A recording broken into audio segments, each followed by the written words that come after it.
want to discover the flame that hides within you? Do you want to take a journey to discover your authentic self?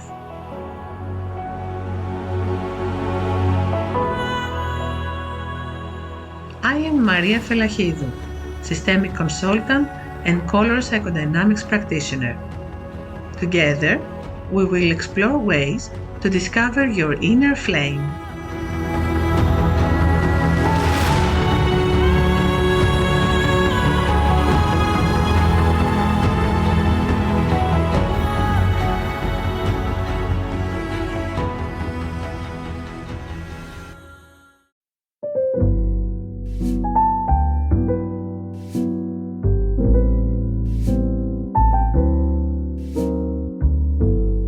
Welcome. Make yourself comfortable. Take a deep breath and relax. You are on the Inner Flame podcast, and today we will touch on a deeply human, sensitive, and at the same time decisive issue for the evolution of every soul: our inner critic. Who is your inner critic? It's that inner voice which sometimes whispers and sometimes shouts loudly, even aggressively and demandingly. A voice that is often heard louder than our heart, louder than our intuition, louder than our wisdom. Before we begin, I want you to take a deep breath. One more. Feel the space around you. Let your body relax as much as it can right now, because today's discussion is not just theoretical, it's an embodied experience, an inner encounter with a part of yourself. The inner critic is not just a negative thought. It's not that simple.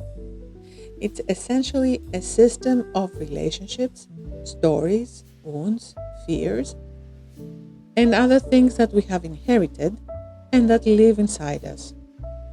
And all of these have a voice. And this voice is our inner critic.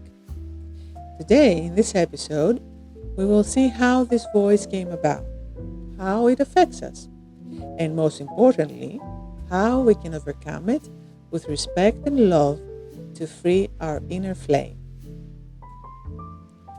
In systemic theory, nothing inside us works on its own.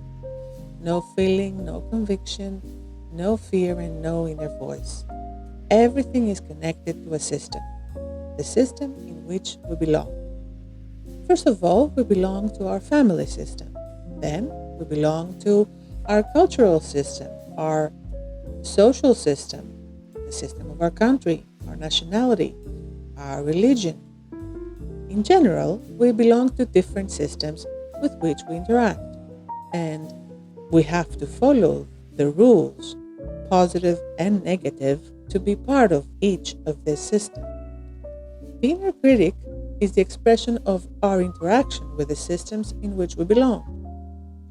It usually takes two forms, two sides. It can be either one of them, or it can be both at the same time. It depends on each of us. So, the first form is the protective critic. Maybe you grew up in an environment where mistakes always had very bad consequences. There was no forgiveness. Maybe there was criticism around you, or the important people in your life were perfectionists, were very strict. Maybe you heard phrases as you were growing up that now live inside you like an echo. Phrases like, don't make a mistake, be right, be a good girl, be a good boy, don't bother others with your behavior, don't overdo it, don't look weak, stand up, be strong. Have you heard these? Many times, A parent who is strict with himself becomes strict with his child. It's not out of malice, but because that's how he learned. That's how he grew up. That's how he or she learned that we protect our children. Unless we consciously choose and work on doing things otherwise, we grow up to become a version of our parents. And that's where the inner critic finds the ground to grow through all the things you heard growing up to protect you. Usually from one of the two parents or from both. So all these phrases, scolding, the education that you were told when you were little, now these become the inner critic. An inner voice that repeats them over and over again. The record plays the same song over and over again. The second perspective, a second expression of the inner critic, is the inner critic of invisible faith, as I like to call it. Here things get a little deeper. In every family, in every system, there is the law of invisible faith. In other words, without realizing it, we have the tendency to follow, to imitate, or carry the burdens of the people we love. Even people we didn't know, but they belong to our family.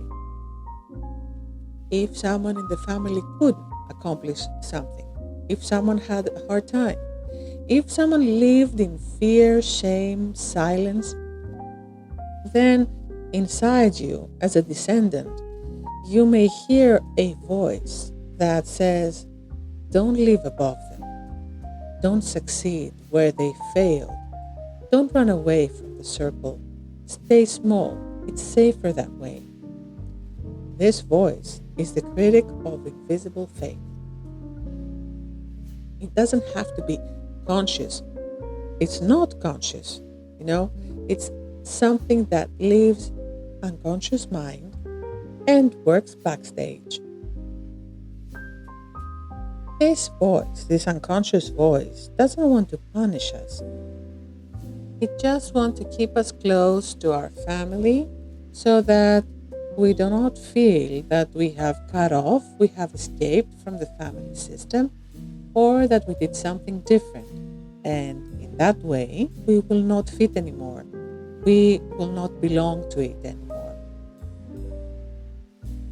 In other words, and it's in a different way, without realizing it, we do the same things. We continue the same story, the family history, out of faith and love and desire to belong to our family. We have a lot to say about the systems, and in future episodes, we will talk about the systemic perspective and the orders of love, as we call them in systemic theory. So, for now, let's stick to our topic. Let's take a look at the psychological perspective now. Internal criticism may be created from three basic sources. First, the internalization of negative messages. What we often heard as children becomes our voice, our subconscious voice of the inner critic as adults, or even our actual voice. We verbalize the same messages we heard since we're children. Even if now there is no one to judge us externally, the mechanism inside us continues. All these phrases, all the messages, they were recorded on our brain's hard drive and play on repeat. Even now that we have grown up and we don't have anyone to whisper in our ears anymore, we do it on our own. A second source is social comparison. Good or bad, we live in an era where the image has become reality. Social media create a world where others seem perfect and others don't, and we just, as humans, usually get into comparison with the ones that look so perfect. This has become a really big problem nowadays. In the past, there was still comparison. Comparison always existed. It's just a matter of how you're using it. I remember when I was a little girl hearing others say, "Do you see Miss Gates' daughter? Do you see what a good girl she is? Why do you do such things? Why are you so loud, so rebellious? Why don't you listen to me?" I'm sure you all heard some version of, "Look at them, they're better than you, better than us," when we were kids, when you were kids. Comparison starts at an early age, guys. We have discussed about this again in the past, in a previous episode, if you can remember. And if you haven't heard it, you can go back to it. I think it was the first one. And what happens with this comparison? Within you, an inner critic is born who constantly tells you, "You are not good enough. You haven't made it yet. Look at him. Look at her. How he made it in his life. What are you doing? You are nothing. You have done nothing in your life." Ouch. That hurt. A third source of an inner critic creation is an experience of shame or failure. There may be a moment of shame in the classroom, a rejection, a mistake, which then, when we were young, seemed big. That's how it is. When we are young, everything seems bigger, more important, and in order to protect your soul and your heart, you create an inner critic who, in essence, is your personal guard, the one who tries to protect you from the future exposure to such moments of shame or failure so that you never feel like that again. This is something very important to us. The inner critic does not disappear if you fight him. He goes away only with patience and understanding. As long as we are fighting him, as long as we tell him to get out of our way, nothing is going to happen because, to be honest, this too is criticism. You judge your critic and you judge yourself. Let's now begin my favorite kind of journey, the journey in the world of the myths. By now you have understood, you have kind of suspected that I like to include a myth in every episode. Well, maybe not in every, but in most of them. We will see one today that symbolizes the effect of limiting thoughts as much as possible. Which one is that? That's the myth of Prometheus. Do you remember Prometheus? Prometheus, the friend of man, was the one who brought light, knowledge, and power to people. He was the one who believed that people were worth more. Because until then, according to the myth, people did not have fire. So they were on a stage of development and evolution that was non-existent. They weren't going anywhere. They were just living in caves and trying to make do with what they could hunt and eat raw. Because Prometheus loved humankind, he decided to give them the fire. He showed them how to light a fire, and so evolution and development started. Until then, the rest of the gods didn't care. They preferred humans to be afraid and dependent on gods. The gods did not like that Prometheus gave people a tool, a weapon, a knowledge, a power that would help them evolve past the gods. So, what happened is that Zeus, the king of the gods, punished him for his action, for his freedom, and tied him to a rocky mountainside, according to the myth, with big, heavy chains. And what happened there was that every day an eagle will come and eat his liver. But because Prometheus was immortal, he was a titan after all, every day his liver would be reborn. It would be created again. And so, every morning, the same thing would happen for centuries. In the morning, the eagle would come and eat his liver, and during the night, Prometheus' liver would be reborn. Now, you will ask me, is Prometheus still bound on the mountain? No, he's not. Although it's another story, Hercules was passing by as he was on his own way for his labor's business, saw Prometheus, felt sorry for him, and set him free.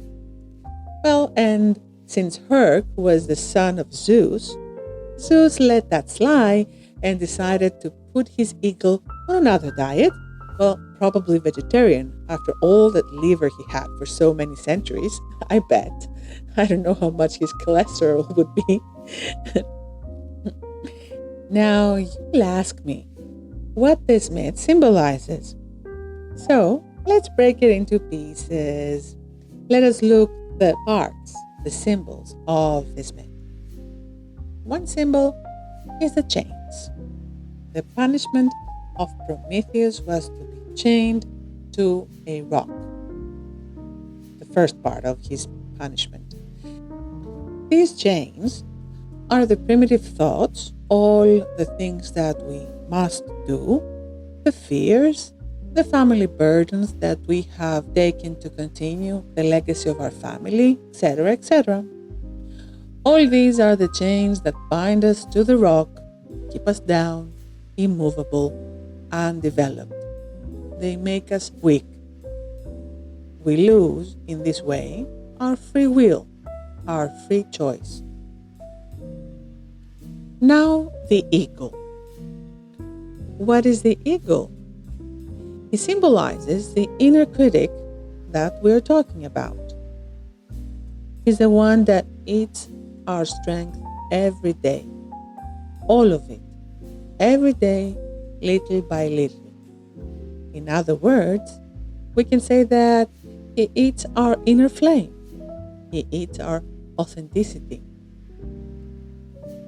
Prometheus' liver, which was eaten every day by the eagle, and every night he was reborn, he was created again. And by the way, the liver is connected with the feelings of happiness and misery. So, the liver symbolizes our soul, the inner flame that no matter how much you put up with, no matter how much your inner critic eats little by little, it never ends. It never dies. It is immortal. No matter how much the things around you eat you up every day and make you sad and lead you to misery, to sadness, to weakness, to depression, your inner flame does not die. It is not lost. It is not destroyed. I remember how we discussed about it in the first episode. Our inner flame can be hidden. It can be buried deep. And doing so, like a self-preservation act, it is hidden inside you. And along with it, your happiness is hidden there as well. That's the thing. Your inner flame is immortal, just like Prometheus. No one can erase it or destroy it. And there lies the illusion that it can dim, that it can die, that there may be someone out there who can harm it. This is the biggest illusion people believe in my opinion anyway. One more element of the myth is the fire that Prometheus gave to humankind, and which symbolizes your innate wisdom, your gift, your truth, the wise part inside you, the Prometheus inside you, who out of love wants to see you evolve, wants to see you go further to become the best version of yourself. And so, he tries, in any way he can, to strengthen your own flame, your own wisdom, to bring out your gift, the gift you were born with and the one you came to offer to this world, to make it a little better, a little more beautiful. The myth tells us that essentially our inner flame is invincible. It can be hurt, it can be suppressed, it can even shrink, but it cannot be extinguished. I don't want to tire you by saying it over and over again, but I do it on purpose. I try to instill it in you, right? You have to hear it to accept it, just like everything you've heard in your life since you were a kid that told you all the negative, all the dark, the difficult, the unfortunate, the ugly. So this time, you may believe the positive. We will connect with this flame, with our inner flame, with our authenticity. We will feel it speaking inside us. We will only hear its own voice, and we will move forward in our lives, and we will live the life that we deserve, the life we were born to live, because this is the life we deserve, the one we were born for, and not the one someone else was born for. My purpose is to try and connect you with your flame, your inner flame, with your own authenticity, to feel it speaking inside you, to hear only its own voice, and to move forward in your life and live the life that you deserve, the life you were born to live, because this is the life you deserve, the one you were born for and not the one someone else was born for. And now it's time for our little guided visualization. You may follow it if you want, with your eyes closed or with your eyes open. You may be seated or lie down on a bed or a sofa, but make sure you're not upright or on one leg, right? I wouldn't want you to hurt yourself. So in general, there needs to be a little quiet, a little relaxing. And if you can't follow the vision with your eyes closed, it's okay. You can with your eyes open. You may leave your gaze somewhere in the room to rest, as we say, to just be absent-minded. And if you want, you can imagine what I'm telling you, or just listen to them. And by doing this, it will help nonetheless, believe me.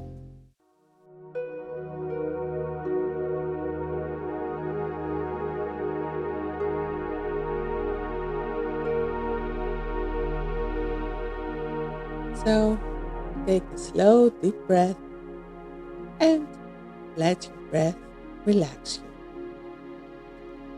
With each breath, you relax more and more and feel your body calming down.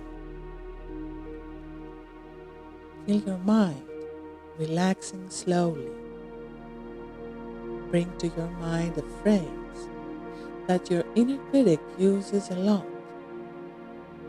Let this phrase appear without resisting it, without fighting it or denying it. It can be anything.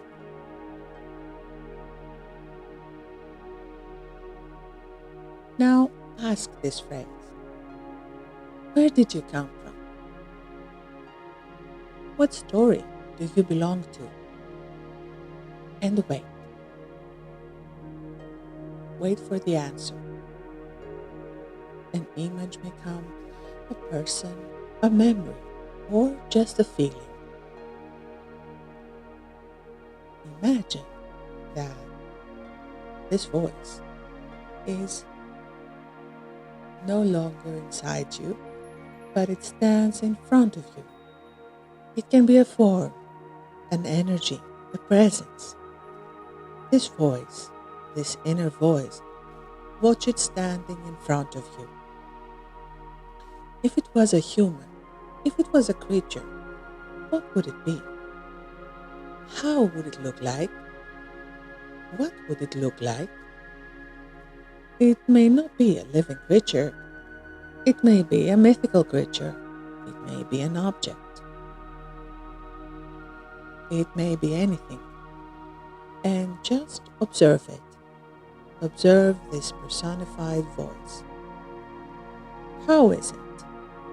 What expression does it have? What energy? If it's a person, what age does it have? What clothes does it wear? How does it stand in front of you? What expression does it have? If it's not a person and it's an object, even this may breathe some energy. The color that it has, is it muted? Is it bright? What colors does it have? So, as soon as you observe, look closely, this personified expression, the expression of your inner critic, this inner voice, and say to it, I honor you for the protection you wanted to give me. I thank you for everything you did for me. Now I understand that you wanted to help me, that you wanted to protect me. But now, however, I have grown up and I can protect myself. Allow me to protect myself from now on. Allow me to do something different with my life. Allow me to do something better.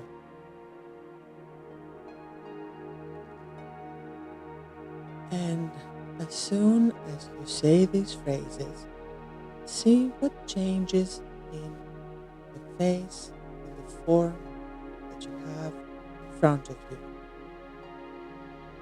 Observe how it is now, how it looks, what has changed to its energy. Observe it, how it relaxes listening to you, and how its expression softens, how it calms down, understands. You can also, if you want, take a small or a big bow as you feel it in front of this form. Now, place your right hand on your stomach, on the solar plexus. Feel your breath there. Every breath you take, you feel it there. And observe how there is a small flame there. With every breath, feel how it brightens more and more. And with every breath, feel how it grows bigger and bigger. Imagine how it becomes brighter and bigger. It becomes clear, warm, lively, and fills your center. This flame is you. It's your authenticity, your true self, your own light. It's your own truth and your own strength. Stay with this feeling for a while, with your own flame. And when you're ready, slowly return to the here and now. Just continue to breathe slowly and calmly. And as you breathe, let yourself move slowly. Move your head, your neck, your body, your hands, your feet, all the way down to your toes. After that, take 3 more breaths, and on the third exhale, slowly open your eyes. As you open them, always remember that the inner voice is not an enemy. It's just an old voice that fulfilled its purpose. But your purpose now, it's bigger, it's greater, it's brighter. It is yours.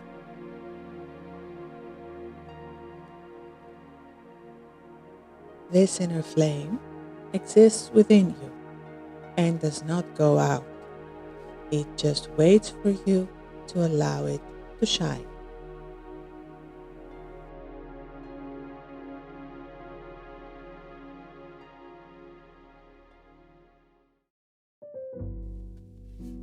That was all for today. Another episode of Inner Flame has come to an end. We will hear each other again next Monday with a new episode.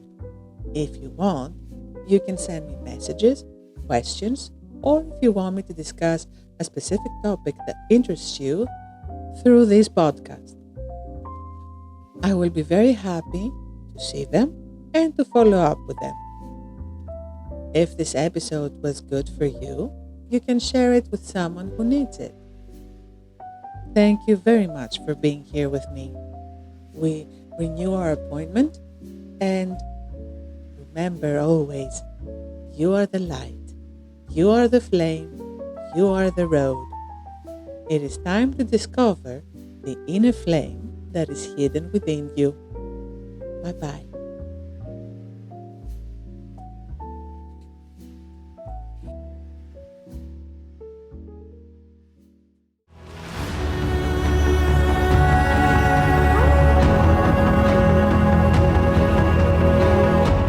You've been listening to the Inner Flame podcast with systemic consultant and color psychodynamics practitioner Maria Felachidou.